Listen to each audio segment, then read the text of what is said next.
Guys, আসসালামু আলাইকুম। আমি হুসাইন আবারও চলে আসছি একটা নতুন ভিডিওতে। আজকে আমরা চলে আসছি মুন্সিগঞ্জ জেলা টঙ্গিবাড়ি থানা মন্টু চত্বরে। এই মন্টু চত্বর কিন্তু অনেক কিছুর জন্য বিখ্যাত। তো আজকে তোমাদের বলবো প্রথমে যে এই মন্টু চত্বরের নামকরণটা কিভাবে হয়েছে। তিনি কোনো প্রশাসনিক লোক না, তিনি হচ্ছে অতি সাধারণ লোক বর্গ।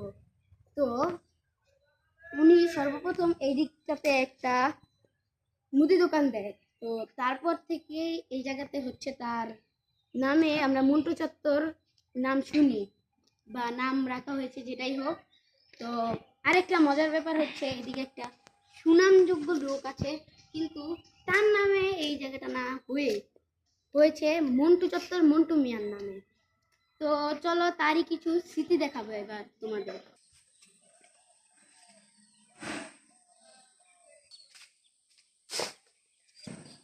এই হসপিটালটার নাম হচ্ছে গিয়ে মোহাম্মদ আলী গুলবাহার হসপিটাল, এবং এই হসপিটালটার প্রতিষ্ঠাতা হচ্ছে মোহাম্মদ মকবুল হোসেন। তো এই মন্টু চত্বরে এবং তার শৈশব কাটে এই মন্টু চত্বরে, এবং এই মন্টু চত্বরে একটা মসজিদ আছে এবং মাদ্রাসা আছে। তো আপনাদের আমি দেখাই, আপনারা দেখতে থাকেন। এটা হচ্ছে সেই মসজিদ, এবং এবং এই জায়গাটার ভবিষ্যতে একটা মাদ্রাসা হবে ইনশাল্লাহ। এই জায়গাতে মাদ্রাসা ছিল এবং ভবিষ্যতে আরেকটা মাদ্রাসা হবে।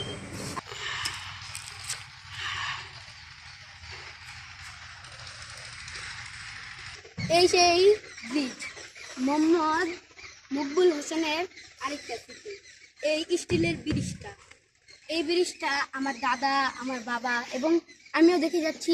ইনশাল্লাহ সামনে আমাদের প্রজন্ম আছে, তারাও দেখে যাবে।